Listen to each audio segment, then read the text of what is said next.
Well done कि तुमने इस वीडियो पे क्लिक किया। मतलब तुम्हारा दिमाग लाइफ में ग्रोथ चाहता है और इसकी मैं तारीफ करता हूँ, क्योंकि आज की जनरेशन रील्स और सोशल मीडिया पे अपनी पूरी एनर्जी बर्बाद कर रही है। लेकिन तुम यहाँ आए हो ये नॉलेज वाला कंटेंट देखने, इससे तुम अपने आप को उन सबसे कई गुना स्मार्ट बनाओगे और सुपर ह्यूमन बनने की शुरुआत करोगे। दोस्तों, पहले ये सुन लो कि इस वीडियो में हम द 48 लॉज ऑफ पावर की इस पावरफुल बुक को सिर्फ इस वीडियो में कवर करेंगे। ये बुक रॉबर्ट ग्रीन ने लिखी है, जिसमें हिस्ट्री के सबसे चतुर और चालाक लोगों के राज है, जैसे नेपोलियन और क्वीन एलिजाबेथ। यूं समझो कि अगर तुमने इस बुक को समझा तो यकीन मानो तुम इतने पावरफुल बन जाओगे कि दुनिया पर कंट्रोल करने का गेम तुम्हें समझ आने लग जाएगा।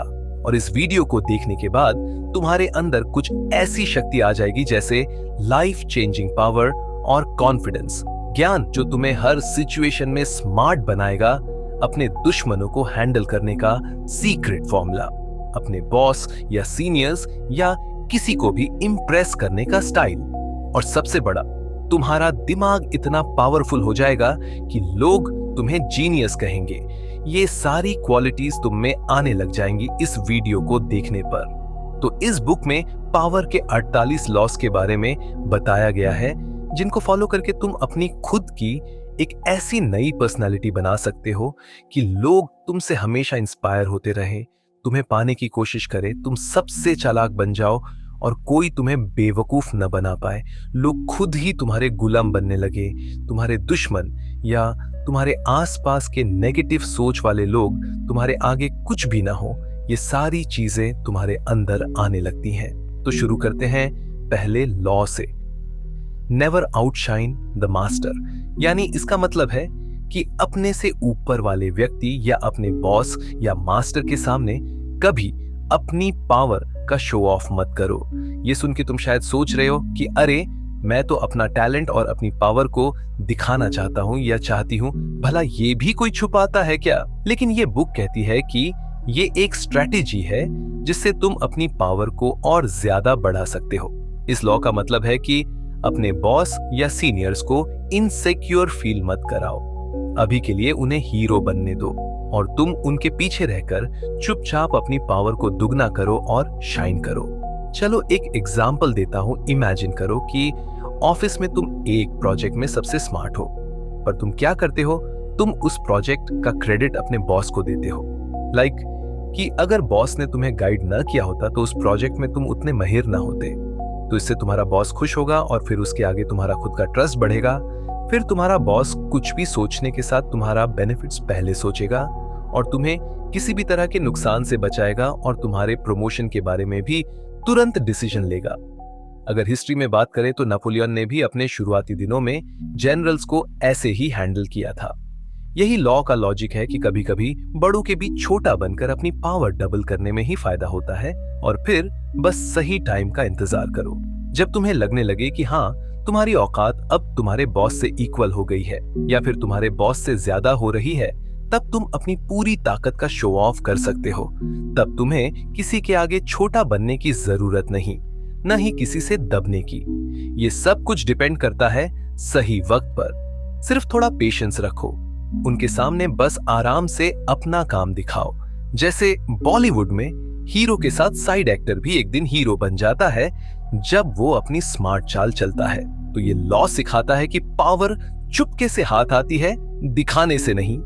अब आते हैं सेकंड लॉ पर। Never put too much trust in friends, learn how to use enemies. ये लॉ कहता है कि अपने दोस्तों पर पूरा भरोसा कभी मत करो, बल्कि दुश्मनों से स्मार्टली अपना काम करवाओ। सुन के थोड़ा अजीब लगा, है ना? लेकिन ये एक बहुत अच्छी स्ट्रैटेजी है, क्योंकि तुम्हारे दुश्मन कभी भी दिल से नहीं बल्कि फायदा देखकर तुम्हारा साथ देते हैं। तो इसमें तुम्हें पता होता है कि दुश्मन से सिर्फ तुम एक तरह का सौदा कर रहे हो।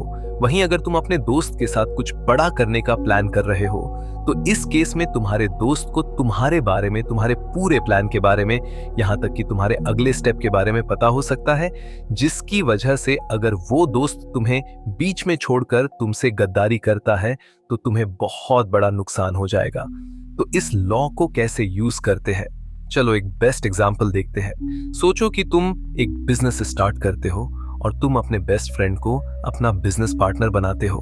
वो शुरुआत में साथ देता है, लेकिन जब प्रॉफिट बढ़ता है या उसे लगने लगता है कि अब कंपनी की ग्रोथ तय है, तो वो लालच में आकर अपना हिस्सा बढ़ाने की कोशिश करता है। अब अगर तुम उस पर ज्यादा भरोसा करते हो तो तुम्हारे हारने के चांसेस हाई हैं। इसलिए लॉ कहता है कि फ्रेंड्स धोखेबाज निकल सकते हैं, लेकिन दुश्मनों को स्मार्टली यूज करना सीखो। लाइक कि तुम अपने एक कॉम्पिटिटर को अपने साथ मिला लो और उसकी स्किल से अपना काम चला लो। वो कभी बिट्रे नहीं करेगा, क्योंकि उसका तुमसे कोई इमोशनल अटैचमेंट नहीं है और तुम दोनों एक दूसरे से एक डील का तालमेल बना रहे हो बस, जिसकी वजह से तुम अपने दुश्मन से अपना काम भी निकलवा लोगे और उस पर तुम अपनी नजर भी बनाए रखोगे और तुम्हारे नुकसान होने के चांसेस एकदम ही कम होंगे। अगर हिस्ट्री में देखा जाए तो क्वीन एलिजाबेथ ने अपने एनिमीज को कोर्ट में रखा ताकि उनकी हर मूव पे नजर रखे। इसका मतलब ये लॉ सिखाता है कि ट्रस्ट कम, स्ट्रैटेजी ज्यादा। तो अपने दोस्तों से दिल से प्यार करो, लेकिन दिमाग से उनकी नीयत पहचानो और दुश्मनों को अपना वेपन बनाओ।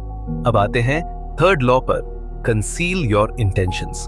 इसका मतलब है कि अपने प्लान्स को छुपाओ और लोगों को कंफ्यूज रखो। लाइक अगर तुम हर बार अपना नेक्स्ट मूव दिखा दोगे तो जो तुम्हारे दुश्मन या कॉम्पिटिटर्स हैं वो रेडी हो जाएंगे।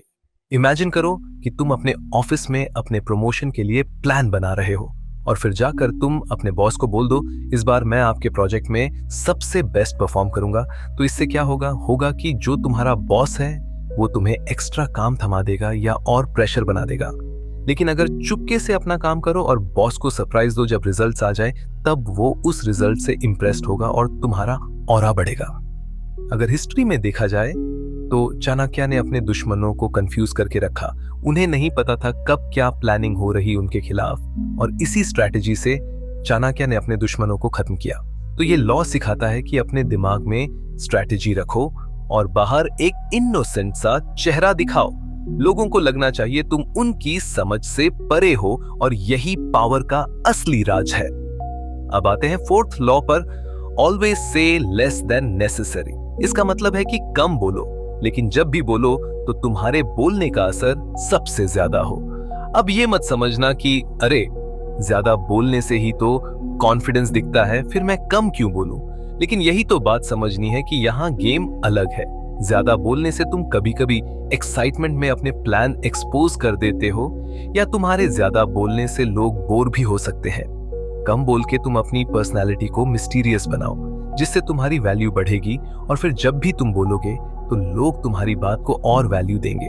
ये लॉ सिखाता है कि हर बात पर बोलने की जरूरत नहीं, चुप रह के पावर दिखाओ, लोग खुद तुम्हारे पीछे लग जाएंगे।